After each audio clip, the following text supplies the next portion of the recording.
profond qu'il le tua et pour le réintégrer. Cela fait comprendre pourquoi nos maîtres disent que Moïse tua l'Égyptien en prononçant le nom développé. Ici la question importante se pose de savoir comment il se fait que Moïse prononça le nom très sacré sur cet Égyptien impur, alors qu'il est dit dans le Zohar, section Balak.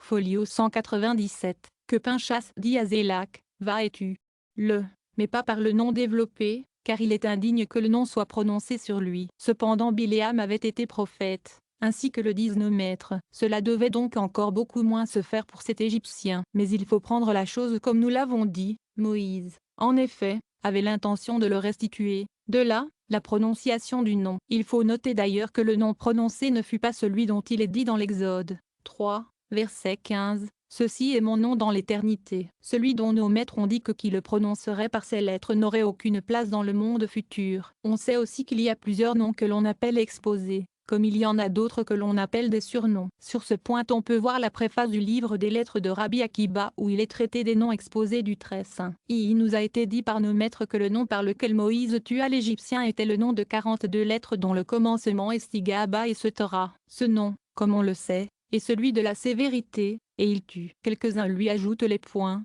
voyelles, de la phrase de l'Exode 2, verset 12 à Coréine Foï, et il se tournait d'un côté et de l'autre. Au total il revient toujours que c'est par ce nom qu'il le tua. On sait qu'en effet une des propriétés de ce nom est d'élever les mondes par 3 mains car il y a en lui le nom Ré, c'est-à-dire la main dont le nombre est 14 d'où la somme 42. Nous avons déjà exposé cela à propos de la bénédiction matutinale dont le commencement est Revaga. Il en est de même de la bénédiction du même commencement que l'on récite avec la lecture de l'écoute, à la nuit, en face de son lit. L'intention de Moïse était donc de l'élever par ce meurtre jusqu'à l'épouse supérieure ou eau féminine, suivant les paroles des Lamentations, 3. Verset 23. Au point du jour elles seront nouvelles. Cela se fit par le nom de 42 lettres qui a la vertu d'élever, pour qu'il fût rénové et revint dans le monde meilleur qu'il n'était auparavant. Voir chapitre 31. Car comme il était tué, la psyché sortait de lui et s'associait à Jéthro qui était le mental de Caïn, et par cette jonction, Jéthro, renonçant au culte des idoles, devenait prosélyte, parce que sa psyché se trouvait restituée par le nom de 42 lettres. Moïse fut néanmoins puni à cause de cela comme nous le dirons plus bas. C'est à cela que se rapporte le passage de la Genèse 4. Verset 24. Caïn sera vengé cette fois, ce qui veut dire que la vengeance que Dieu doit exercer sur Caïn, sera le fait d'un homme ou 7 noms, et, ainsi que l'ont dit nos maîtres, il faut entendre par là celui qui tua l'Égyptien. Mais comme il est dit, Saït Avèche 2 fois 7 et non simplement 7, cela indique que Caïn doit être revendiqué par un double septenaire, c'est-à-dire par 2 hommes qui chacun auront 7 noms, comme l'ont dit nos maîtres, de façon que Caïn soit restitué par les 2. Moïse, notre maître, qu'il soit en paix, en tuant l'Égyptien le restituait par le nom exposé et il avait 7 noms qui sont, H. Mais 1 Chronique 4, verset 18, Reoula Baltoukli et Torguivatorleba. Ensuite la même psyché venait aussi se joindre à Jéthro, qui avait aussi 7 noms, Rachalatibabek Rachalacheur le Chapionac, et Caïn se trouvait restitué, Jéthro ayant renoncé aux idoles étant devenu prosélyte. Le meurtre de l'Égyptien est commenté par ces paroles de l'Exode 21, verset 12. Si quelqu'un frappe un homme de mort, qu'il meure. Si cependant il ne lui a pas dressé d'embûche et si Dieu l'a mis sous sa main, je te fixerai un lieu où tu puisses te réfugier. Par ces mots, s'il ne lui a pas dressé d'embûche, il faut entendre Moïse, qui tua l'Égyptien dans son propre intérêt, et non par haine, Dieu l'ayant mis sous sa main. Moïse fut néanmoins puni parce qu'il le tua avant son temps. C'est pourquoi on dit je te fixerai un lieu. Il aurait fallu, en effet, dire, je lui donnerai un lieu, du moment qu'il est dit, je te donnerai, c'est qu'il s'agit de Moïse. Il lui fallut donc une ville de refuge où il put fuir à Mèche où il ne faut pas lire à Mèche mais Hachim. Cela est aussi rapporté dans le Zohar, section Mishpatim, par ces paroles. Ce précepte de la séparation des villes de refuge était donné à cause du meurtre de l'Égyptien. Il le tua en effet alors que son temps n'était pas encore accompli. On y trouve aussi que le serpent antique ou primordial, Apocalypse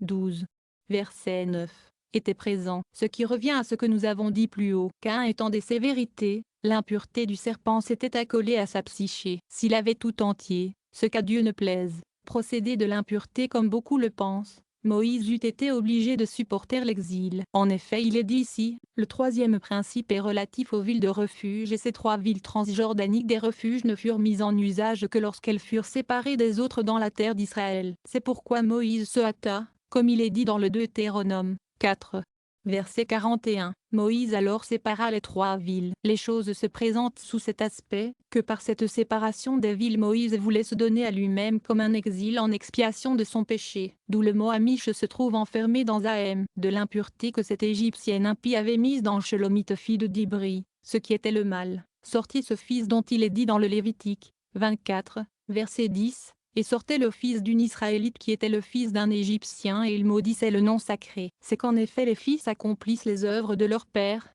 et puisque son père était cet Égyptien, il était tout à fait mauvais, et il n'y a rien d'étonnant à ce qu'il ait commis ce délit. Il fut donc tué par Moïse notre maître, parce qu'il tenait cela de son père. On dit en effet verset 11, et ils l'amenèrent à Moïse. Quant à ce qui est dit de son péché, il maudissait le nom divin. Nous en parlerons en son lieu, au chapitre 26 et 27. Nous avons déjà beaucoup parlé de Jéthro et dit qu'elles étaient 7 jumelles en plus d'Abel. Caïn ayant été restitué dans Jéthro, quand vint se joindre à lui la psyché de cet Égyptien et qu'il fut converti, étant lui-même une partie fondamentale de Caïn puisqu'il était son mental, ce qui fait que c'est en lui que fut restitué le péché de Caïn, on comprendra qu'aucune épouse ne fut réservée à Moïse dans toutes les tribus d'Israël, et qu'il n'en eut pas d'autre que la fille de Jéthro, prêtre idolâtre, en qui Caïn avait commencé de se restituer. Pour remplacer la première faute, dans laquelle il l'avait tué, il lui réserve le meilleur accueil dans sa maison alors qu'il fuit Pharaon, lui sauve la vie et lui fournit la nourriture comme il est dit dans l'Exode 2. Verset 20, appelle et qu'il mange du pain. Et pour ce que précédemment il avait enlevé la jumelle d'Abel, il la lui restitue, car c'était elle qui était sa fille Séphora. Comme nous l'avons dit au chapitre 27, il est alors évident que c'est parce que Caïn commençait à se restituer dans Jéthro que Moïse reçut sa fille, car Moïse était Abel et Jéthro était Caïn après sa restitution, et c'est pour cela qu'il fournissait tout cela à Moïse, comme nous le lisons de lui-même.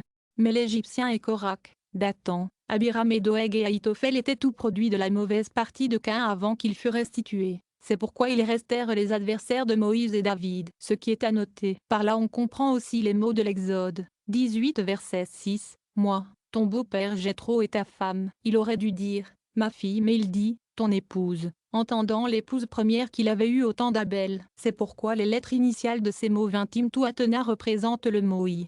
Ra, mon frère. C'est comme s'il avait dit, « Je suis Caïn et tu es mon frère Abel. Maintenant j'agis pacifiquement avec toi et te rends volontiers ton épouse, pour réparer par là mon ancien péché. » C'est à cela que se rapporte ce passage des Juges 4.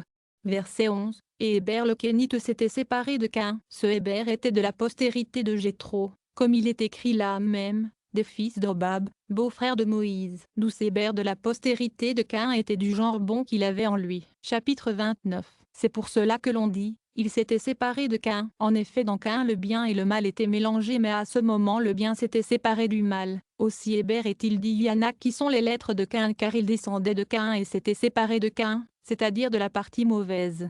Revenons maintenant à Séphora qui fut la femme qu'Abel eut en plus. Elle est appelée Léa parce qu'elle descend de ce lieu, et bien qu'elle soit de la partie interne alors que Léa est de la partie externe, où est le nœud des phylactères. À cela se rapporte Exode 2 verset 20, « Et Moïse voulut habiter auprès de cet homme dans quoi les lettres initiales des mots Siata Hachel donnent le nom de Léa, car c'était elle-même qui était Séphora. C'est pour cela qu'il est dit, et il lui conduisit Séphora sa fille. Cela est désigné aussi par les initiales Psaume 90, verset 1 où l'on trouve dans ces mots Asmalmi Almasi, prière de Moïse, homme de Dieu, le nom A.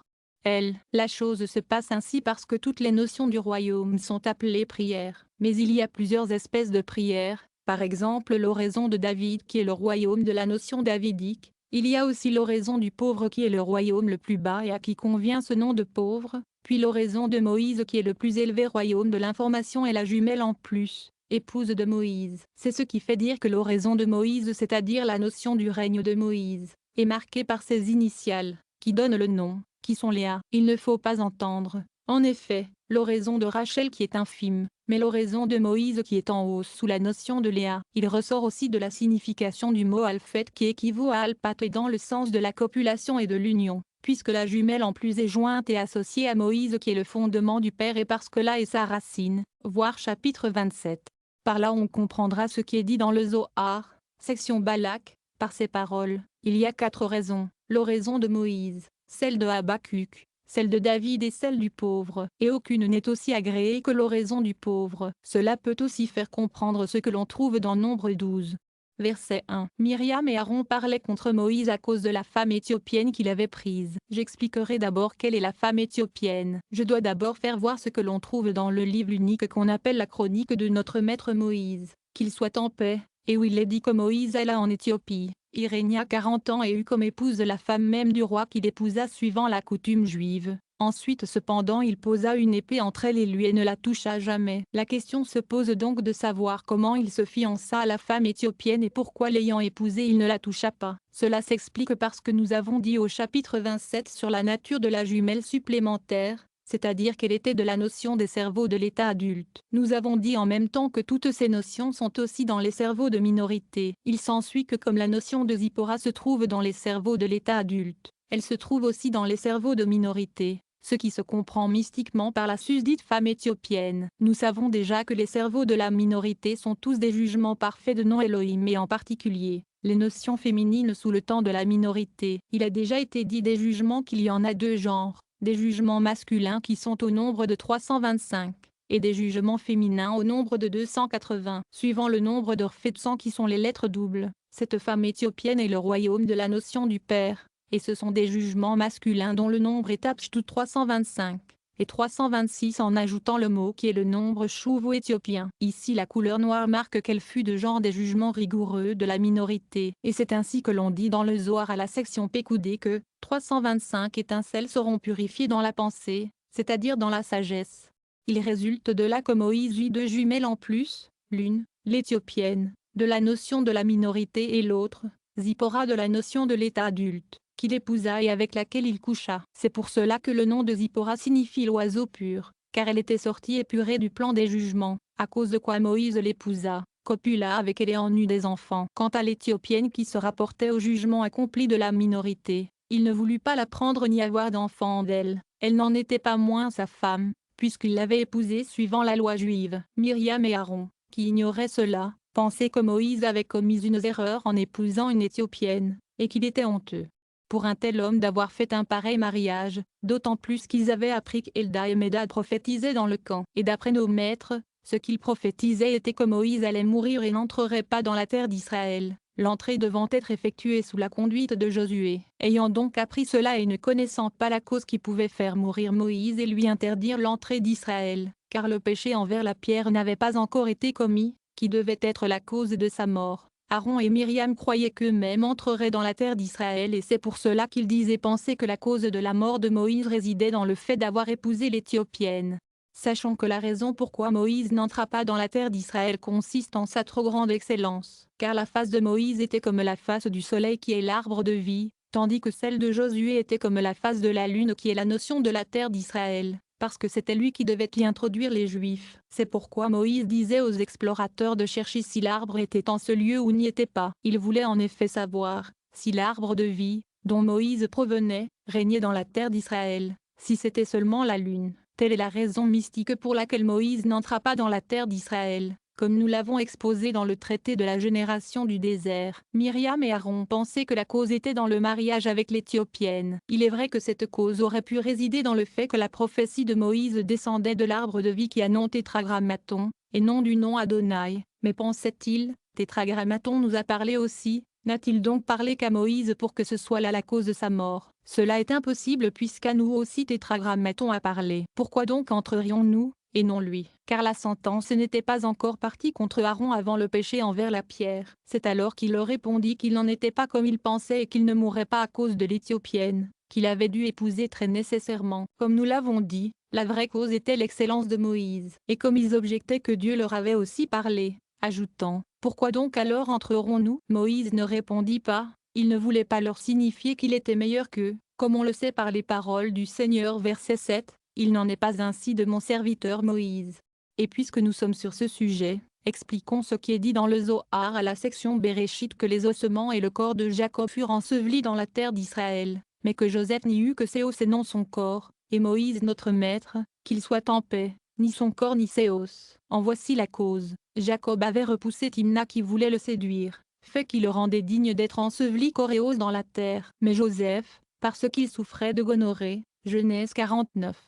Verset 24, celle, selon la tradition de nos maîtres, qu'il avait contracté dans ce commerce avec l'épouse de son maître, Son corps ne pouvait pas être enseveli dans la terre. Il y avait encore pour cause ce que nos